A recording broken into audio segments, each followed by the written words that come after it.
Hello, and welcome back to Sustainability in Your Ear, the podcast conversation about accelerating the transition to a sustainable, carbon neutral society.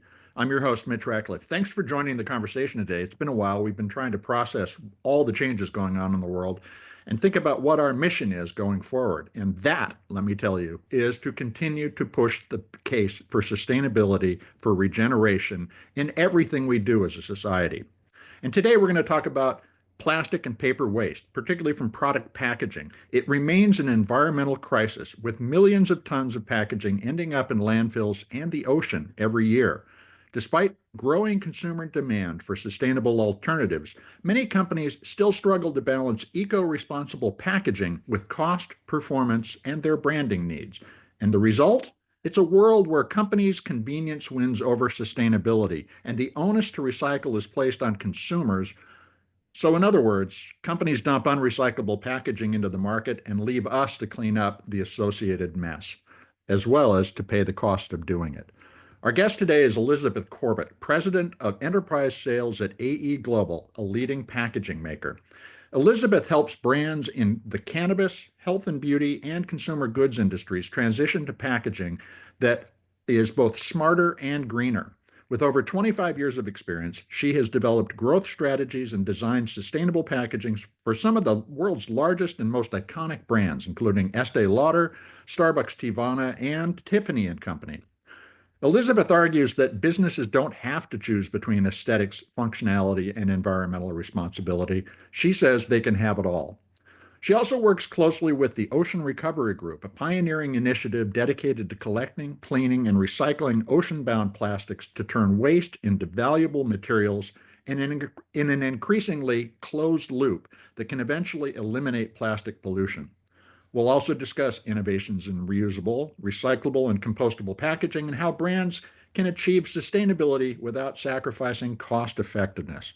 You can learn more about Elizabeth and AE Global's work at aeglobal.com. AE Global's all one word, no space, no dash, aeglobal.com. We'll get to the conversation right after this brief commercial break.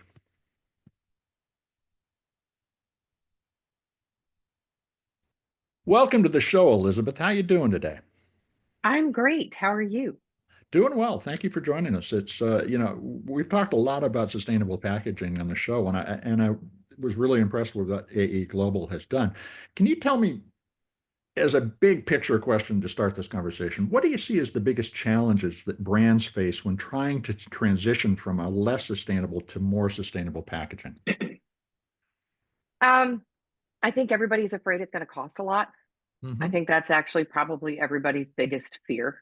And it can cost more depending on what you're going to do. But I think if you go into it with the mindset of trying to make it cost neutral or maybe a tiny bit less or a tiny bit more, that's probably the best way to go into it and to work with a good partner like an AE Global or maybe your current packaging provider or maybe look at new ones to be able to look at it from a big picture perspective and hopefully not leave anything off the table. I think the other thing is make sure that you have buy-in from your whole organization. It's really critical. I worked on a project last year with Culligan Water that was a pretty big project. Before I started working with Culligan, I always thought of them as the Culligan man, right? The guy who comes to your door with the big bottle, and they're a lot more than that. And we worked on a project with them that's launching that's launched that's basically pitchers that would it's their zero water. It competes with people like Brita. And one Hmm. of the things that really impressed me was the first day, very first day, we're sitting in the room with all these stakeholders in Chicago, and there were three stakeholders from their ESG team. That was the first time that I had experienced that and really saw the evolution of like I did a project 8 years ago that I still remember getting a phone call. It was launching, right? We'd been working on it for a year and a half. It's packaging for like 7 new product lines. I get a phone call and it's one of their marketing people. And they're like, hey, I know we're launching this. I need to find out what's sustainable about the packaging we just did.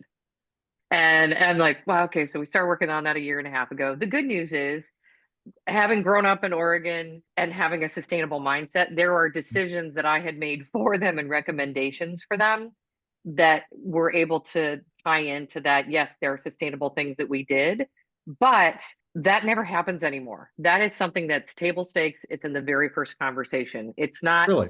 oh, we're a year and a half into it. We've already done all this stuff. It's our first question. You suggested that it could be cheaper. Is It could sustainable be. packaging really potentially cheaper? And can you give me an example of an opportunity to lower the cost of packaging that could be more sustainable? Absolutely. So the number one cost in any package, whether it's a jar or a box or a tin, is the cost of the material itself.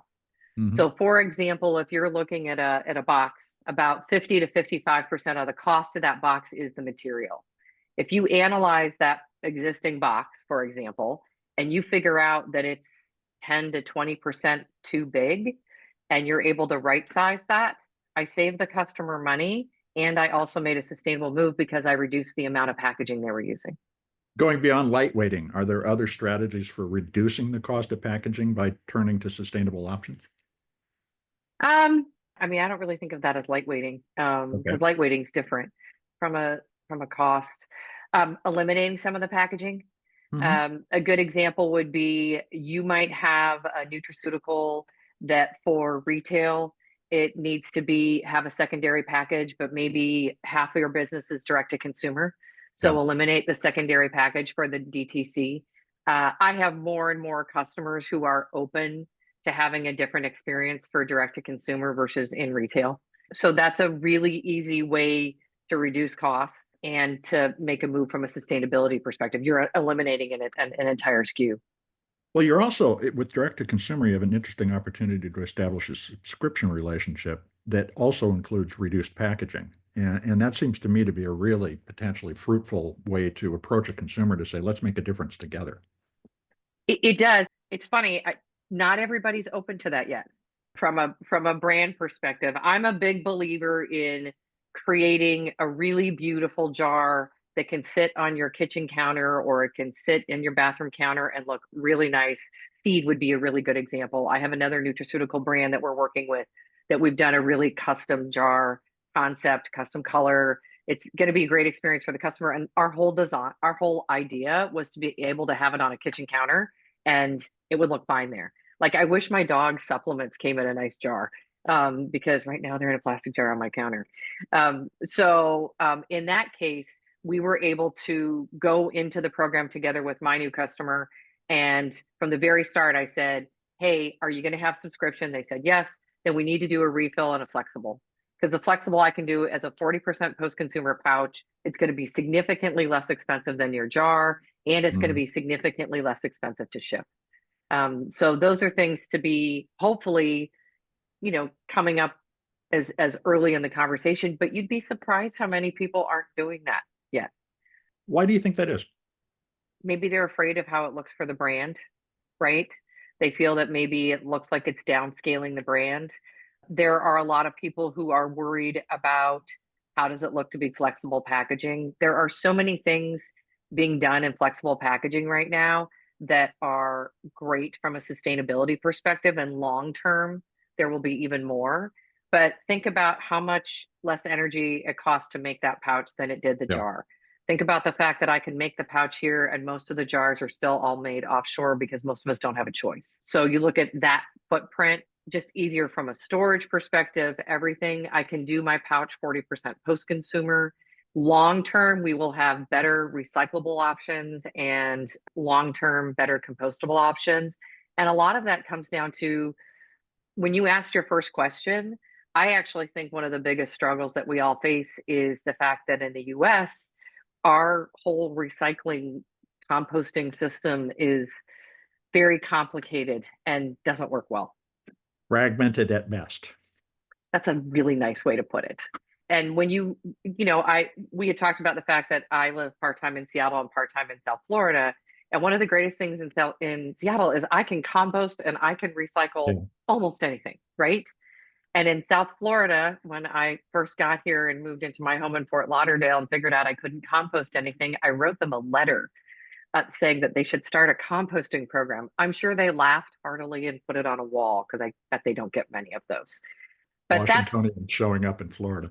that's exactly right. That's probably how people feel about Californians too, right? Mhm. Or Oregonians. So I actually think one of the bigger part of the struggles. And it's interesting, states like Oregon, Washington, California are all attacking the brand owner about being responsible for what happens to the package in the end life. Well, to me, they should be looking internally, right? About what are we doing about making it so it's easier for the consumer to recycle or compost something.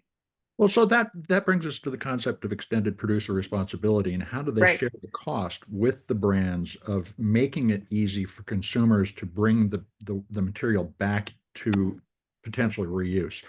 How do you see the evolution of EPR over the course of the next decade, particularly in this strange political environment we're in? Do you believe that brands are ready to co-invest to make the economy circular? I think they will do the bare minimum to meet the regulations, Okay. and not to be negative. I think everybody. I work with a lot of brands that are above board and trying to do the right thing. And Hmm. we're already trying. I mean, there are so many brands that were trying to do the right thing before any of this happened, right? Making sure my packaging has some recycled content if possible, making sure that it's recyclable, trying to think about the overall footprint. The whole responsibility feature for me comes back to the. I really think that it's the municipalities or the states. You can't you can't blame it all on the municipality. You can't put it all on them. It's got to be the states and unfortunately federal government probably too helping to be able to develop programs because like the city of Seattle has figured out how to make money on composting. That's great, right? Yep. I think San Francisco has. I know Mhm. Portland has. It's possible, but I think states have so many other issues that they're dealing with, whether it's figuring out education or Medicaid. This falls pretty, I think, probably pretty low on the totem pole, don't you think? Unfortunately, yes. However, we need to make progress across a wide range of issues. And so one of the areas that seems potentially valuable is consumer education about how to get people to participate in the circular process. But what you're saying earlier too brings us back to this whole question of design and storytelling. And you've done a lot of work with, very high-end brands. What's the secret to balancing luxury and sustainability and responsibility in a story that you present to your consumer about why this product and its packaging is most sustainable? So I've worked with some amazing brands. I worked with Tiffany when we were converting the paper that they use for their bags and their boxes to 50% post-consumer. And that was a big step. That was Yeah. huge. And something they decided to do at the time, which I think is thoughtful, is if you're already going to make a change, what else do you want to change? And in their case, Mhm. we helped them change the pattern on that paper for only the third time in their entire history. And that company is more than 150 years old. So there were a lot of things that we kept in mind. One is the color is paramount. We all know that Tiffany blue Mhm. is Tiffany blue. You don't mess that up. So whatever we did, it still had to be that shade. You could not sacrifice the performance at all. So that box still has to be beautiful. The bag still has to be beautiful. It still has to have that beautiful pattern. And it was funny, they started this path because, and this is still not universal, but many states had put through that if you were going to have bags, they had to be recyclable, they had to be a certain percentage post-consumer. At the time, the highest post-consumer amount was somewhere between 25 and 40. And they said, well, let's do 50. And it was a great process. It took us about a year. Just for anybody who knows, almost every high-end shopping bag is actually made by hand. And Mhm. they're made in either Asia or some are made in Europe, but these were made in Asia. So we actually had to send some of our technical people to their two facilities in China that were making the bags to help them and get feedback because moving to a 50% post-consumer product is actually really different. The fibers change the behavior of the paper itself or Mhm. how it responds to the package. So we had to work with their plants. We had to do some tweaking on our side to make it so that that looked perfect. It was a great learning process. So in that case, so Tiff and the other thing they moved to at that point, they moved to FSC, and I don't know Mhm. if so Forest Stewardship Council certified, and they put that everywhere. They put it in their sustainability report. They put it on their packaging that it's FSC and that it's 50% post consumer. I like the fact that they put it in everything. You could have decided to only put it on the bag and not the box wrap, and they decided to do it everywhere as part of the sustainability direction. Did they make that part of the story of shopping at Tiffany, though? I don't know about that. I know it's on everything. Hmm. It's part of the story of Tiffany. If you go to their website, they are about sustainability and they do talk about it. And this is part of the overall story. They still lead with luxury. I think that Starbucks has, I've worked with Starbucks a lot too, Hmm. and they have done a good job of talking about sustainability in everything they do. And whether it be cups, whether it's packaging that I've done that for them before, whether it's moving all of their gift cards from plastic to 100% paper. I don't even know if you know that, but a lot of people pick up a gift card at Starbucks and they have no idea that it's paper. And that's part of their sustainability story. You can't lose function. It still has to, speak to the story. I think it's okay to lead with luxury or lead with your brand and make the sustainability part of the story. Absolutely. In fact, it just becomes one of the scaffolding pieces of that story, but a critical one and one that you can expose subtly, like on the message, this bag 50% post-consumer and FSC. And so, that's really the challenge is how do you knit your story appropriately for the audience that you're going to present it to? And that doesn't always mean hitting them over the head with the fact something's sustainable, but reinforcing the value because it's sustainable. Absolutely. I'm working with a new brand that I just met with for the first time yesterday, Hmm. and it's a cool new product. I can talk about it because it's called the Can Cooler. It's actually all made here in Florida. It's 100% stainless steel, and it's designed to bolt onto like a Yeti to help Hmm. people remember. It's got a little garbage bag that's part of it. It's all sustainable, and that way you can put your cans or whatever is in there. And he explained to us how sustainability was part of his thought when he started making the product. And when we were talking to him, everything that we were talking about was had to be 100% recycled, had to be 100% recyclable, had to be something. It's going to be something that we're actually going to end up making 2 hours from where he's making his product. So everything about it, we're trying to be thoughtful in terms of the sustainability statement. And it's part of what his product is.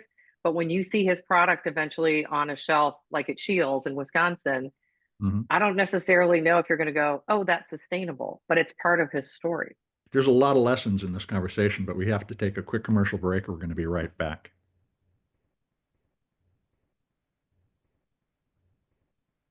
Now, let's get back to the conversation with sustainable packaging innovator Elizabeth Corbett, who is president of enterprise sales at AE Global, a packaging maker based in Miami. Elizabeth, you've done a lot of work with the Ocean Recovery Group, which is a social Mhm. enterprise based in the Dominican Republic, and they collect ocean plastics. How does AE Global integrate recovered ocean-bound plastics into packaging solutions? So we're actually one of the owners of Ocean. I was in the room when they decided to do it almost 4 years ago, which I'm so lucky that I was part of that conversation. The reason, in case anybody wants to know, the reason it's in the Dominican Republic is the Dominican Republic has the most amount of garbage of any country in the Caribbean, which I had no idea. Is that Um, because we export garbage to them, or are they producing that garbage locally? It's two things. Really? We are not exporting garbage there. That would be terrible. One is part of the jet stream, unfortunately, just ends up getting a lot of stuff on the beaches there. The other thing is, and this is kind of weird, I raised my hand in the room as we were talking about building this facility for gathering and processing what would have been ocean bound plastic. I said, well, what happens when we get it all, right? What happens Hmm. when we clean it all up? And they laughed at me. And they said the problem is that a deep frying food is the primary cooking process for residents of the Dominican Republic. And it all comes in big plastic jugs. So it's kind of unfortunately a never ending resource. So, what we do in that facility is we're gathering, processing, sorting what would have been ocean bound plastic. We bring it to Miami. Interesting, it's the only facility of its sort in the Western Hemisphere. There are other locations that are doing ocean bound plastic, but it's all in places Yeah. like Malaysia, Indonesia, all Southeast, which is great. But a lot of times when you're bringing stuff in from that's ocean bound plastic, it's already coming at, thousands and thousands of miles, which Right. for me ends up being not a great part of the process. I don't feel good about that. So we are able to use this material to make certain kinds of packaging. For example, AE Global is quietly probably the largest supplier of custom packaging for the cannabis industry. Mm-hmm. So we have a product called Easy Lock, where we're able to make a tray that's part of this child-resistant packaging, and it's all made from ocean-bound plastic now. And it's also fully recyclable. So not only is that, but we work with Repurpose Global to also provide a full offset for that, to offset that. And they utilize those funds for trying to get other areas to use ocean-bound plastic. And ocean-bound plastic there's a lot of things you can't use it for. Sure. So if it has anything with a really complicated, like living hinge, if you will, Mm-hmm. it's very difficult to work. It's just like paper when you think about it. The fibers just aren't as strong. Right. It's it's also not good for things like food grade. What it Mm-hmm. is great for are something like, I know that they're working on converting all of the Windex bottles to ocean-bound plastic. That is a Mm-hmm. perfect use for ocean-bound plastic, right? So it's I don't know, I think that makes sense. It does. And of course, the question about what you can use recovered materials for is going to be different for every package. The You question. can also use it for things like furniture. Mhm. It Right. has a lot of other uses. The difficulty with plastics as a whole, I mean, ocean-bound plastic being part of it, but at this point, you can't reuse it full circle for the same item that it came from. Right. And that is the most difficult thing. So that's why, flexible products, can't be recycled to another flexible product that has food. So the cannabis industry is an interesting case study because they Mhm. started in the era of sustainable packaging. Do you see the industry having, growing from that clean slate, done a better job of both providing a recyclable option and lowering the overall impact of packaging? Overall, I would say yes. How I so? think the majority of packaging that we make for the cannabis industry is either recyclable, recycled, right sized. Overall, I think that when the cannabis industry first really started going, let's say 12, 15 years ago, and I'll use California as a good example, you Mhm. had some crazy packaging that was beautiful. It was beautiful, absolutely beautiful, but really, really overpackaged. Yeah. And that is gone. And it's gone honestly mostly because of cost. The one thing that I think is an area of opportunity in the cannabis industry to reduce waste would be the requirement for child resistant packaging for inhalables. I just don't think it makes sense. We don't require child resistant packaging for cigarettes, but we require it for vape pens, you require it for cartridges, you Mhm. require it for pre-rolls. Now, not every state does. Michigan does not. I think you should have child resistant packaging for edibles. That's scary and you don't want your kids getting into it or Right. your dog or whatever. But if your child decides to break in and eat pre-rolls, I think you have a bigger problem because that means that they're going to get right. Um, so I think that there are ways for the industry to address that. Part of the problem in the cannabis industry too, and this is a big waste, is Mhm. that every state does their own thing because it's not legal federal. And the Yeah. states don't talk to each other. We keep telling them they should, but they don't. And so everybody has their own requirements. So packaging that works in Washington isn't going to meet the regulations in Missouri, isn't going to meet the regulations in California. And so as a brand, you are forced to create specific packaging for each one of those states. That's a big waste. Our federal system can be completely crazy sometimes, but what have you learned from cannabis that you've been able to take to other industries and say, you could do this and it wouldn't be a heavy lift and it might even save you money? I don't necessarily think it would save you money, but it is Okay. interesting that you have states that are requiring post consumer content. Hmm. So, New York, for example, requires 25% post consumer content in any plastic packaging. Hmm. Well, I don't know, you could make that national, Yeah. right? I mean, you could, and it wouldn't be hard. I mean, the only thing that people would get scared of is whether or not there's enough, recycled content, Hmm. which it's like anything. People keep asking me to be able to put hemp in paper, for example, Hmm. or in different packaging. The problem is it's very, very expensive because there's not much of a resource for it yet. The price of hemp will go down as it's more industrialized, as I have more options. I can make hemp packaging, whether it be a jar where it's plastic mixed with hemp or whether it's a paper box. Same thing with the recycled content. As demand grows, then the market feeds that and then price will come down. For example, for me, for 25% post-consumer jars going into New York, or let's say airless pumps, it's cost neutral. If you think about it from that perspective, then it's creating the demand for post-consumer material that's the problem. Mm-hmm. In this political environment, do you see there's a hope, or maybe we come through this political environment and go, gee, there is a national approach to this that would work, that would drive demand for things like hemp, things like post-consumer plastics? Take the federal part out of it, because I Okay. mean the environment's kind of strange regarding the environment. I'm going to go back to the Tiffany story. Okay. So when you had states starting to require 25 and 40% post-consumer, I'm Tiffany. I operate in, I'm just going to guess, 30 states, right?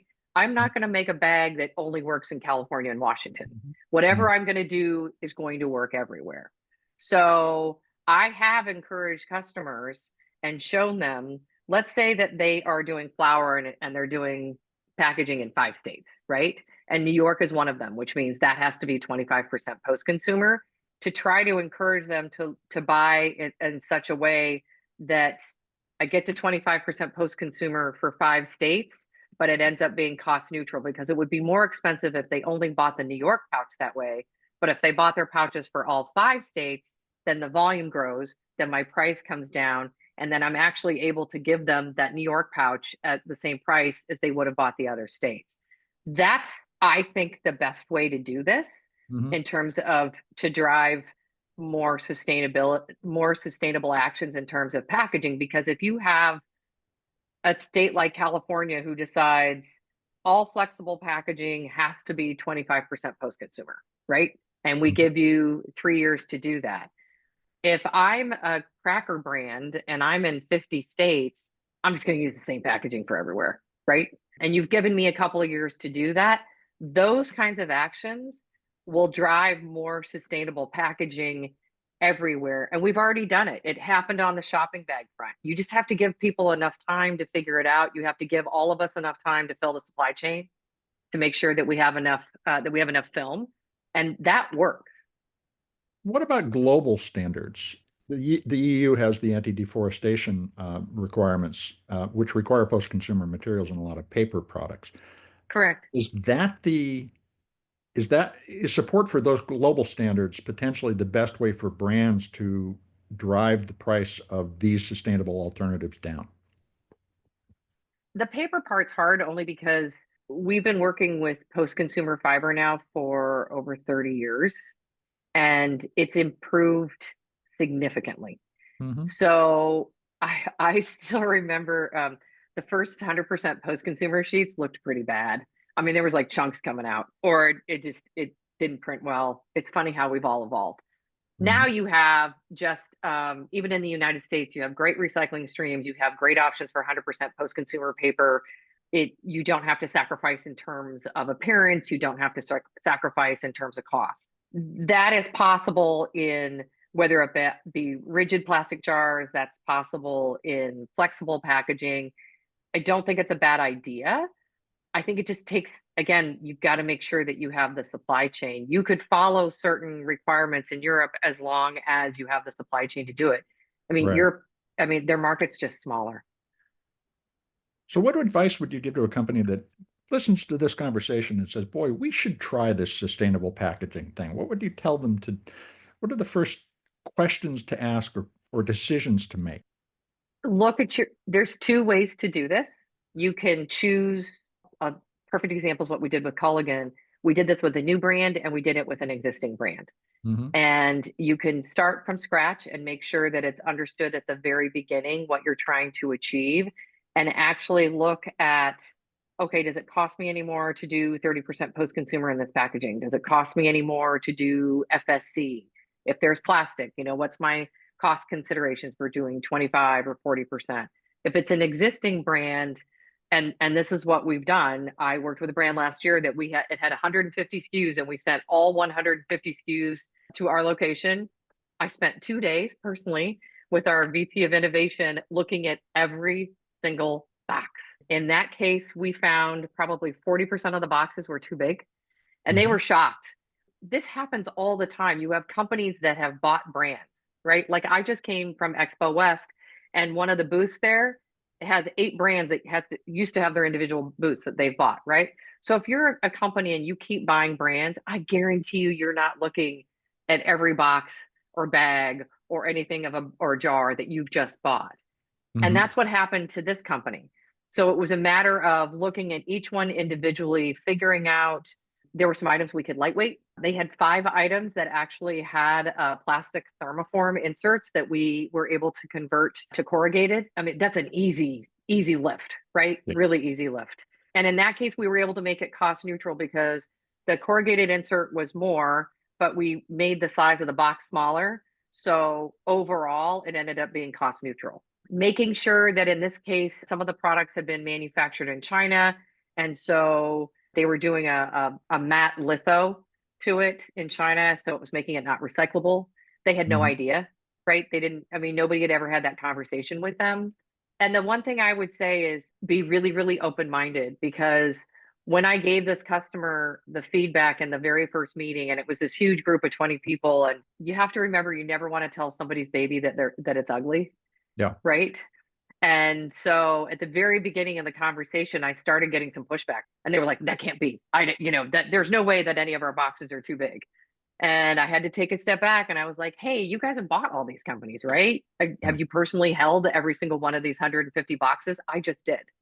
And I said, and I'm not telling you that you've done anything wrong. My job is to help you. And in this case, the goal was to save them money and to make it more sustainable. I think it's being open-minded, and literally as simple as having whether it's a new packaging provider who's offered to help you, your existing one, sit in a room with all your stuff. You'd be surprised what you find. It was actually a great experience. Empirical evidence can be pretty compelling. It is. And also with fresh eyes, right? Fresh eyes. Exactly. Well, and that's why you bring somebody in from the outside. One last question. Could you put yourself 10 years out in the future and look at what we're working on today? Are there particular innovations in packaging that we're going to recognize were revolutionary in retrospect? Getting compostable film right. Okay. How do you do that? So I am not a scientist. I was pre-med for 2 years at U of O and ended up hating chemistry. So there you go. I think the issue with compostable film is that by nature, it starts to break down the moment it's made. Yep. So, and I've worked with somebody personally who unfortunately put all of their potato chips in compostable bags made in Western Canada, where there's not a lot of humidity, sold it through Whole Foods. Guess what? When those bags hit South Florida and the humidity hits them, you've got chips that are literally going stale 3 months before their end date. So compostable film, I feel, will be a huge game changer, and it won't be 10 years from now. Do you see composite materials that include that compostable film being fully compostable in the long term? Yeah, I do. I think that can happen. Great. And the other thing is understanding the difference between home compostable and industrial compostable. Yeah. I mean, and now we're back to the municipality issue. Working with municipalities, hopefully, like we talked about, as you have more regulation that's driven by states that can help everybody. And again, if New York moves beyond cannabis and says all plastic packaging that enters the state of New York has to be 25% post-consumer, well, that's going to make a lot of companies go, okay, we got to look at all of our stuff, and we're going to have to make it all 25% post-consumer, right? If one of the largest, it's what, they're maybe 4th in the US.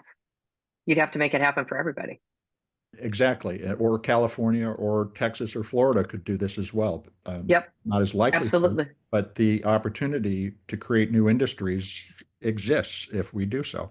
And particularly in collecting all this material that we're currently throwing away. It would be amazing if we could turn that into value. And if I were an environmental organization, that's what I would be doing to try to drive change, because that that will make it happen. Because again, if I'm PepsiCo, I'm not going to have a choice, right? I'm going to have to figure it out. Well, Elizabeth, there's so much to figure out, but thank you for spending time talking about it because I think we're further along the way. I appreciate it. This was fun.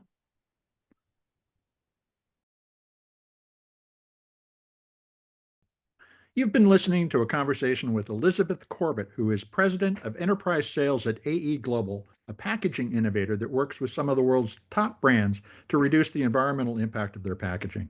You can learn more about AE Global at aeglobal.com. That's all one word, no space, no dash, aeglobal.com. Elizabeth made an absolutely essential point. The largest states, and two of them are blue states, have the power to move national packaging practices by setting standards for the products that are sold there. New York's post-consumer recycled paper bag requirements shaped packaging decisions for brands across the country. And as she said, the best way to get sustainable packaging done is to establish PCR requirements in New York, California, Florida, or Texas for big markets from which no national brand can afford to be absent. Now, can that be done in this political environment? Let's consider that. If anything, we're being told by the administration that states and the market are in charge. Well, okay, let's just take that at face value. If a state like New York or California wants to require packaging be recyclable, or if consumers demand that they want recyclable packaging and that they want companies to help upgrade the recycling system to handle more materials, then let them decide.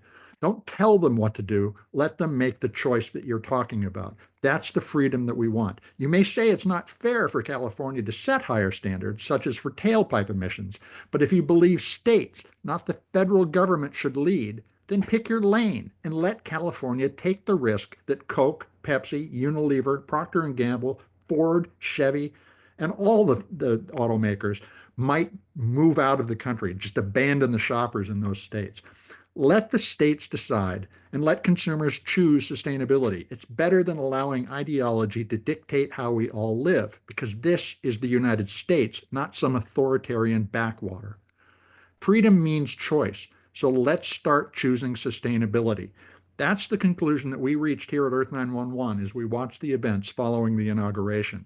Okay, if the market rules, let's use market power to take the world in the direction of sustainable, regenerative products with packaging that can be easily recycled in any community. That, folks, is the jujitsu move that we can use to counter the anti-environmental dictates of the new administration. So, would you share this or another episode of Sustainability in Your Ear with a friend? We've got more than 500 episodes with 500 approaches to sustainable business and living for people to dig into, learn from, and act on. Writing a review on your favorite podcast platform will help your neighbors find us because, folks, you are the amplifiers that can spread more ideas to create less waste. Please tell your friends, your family, the coworkers that you see every day, the people you meet on the street, that they can find us on Apple Podcasts, Spotify, iHeartRadio, Audible, or whatever purveyor of podcast goodness that they prefer. Thank you for your support. I'm Mitch Ratcliffe. This is Sustainability in Your Ear, and we will be back with another innovator interview soon. In the meantime, folks, take care of yourself, take care of one another, and let's all take care of this beautiful planet of ours. Have a green day.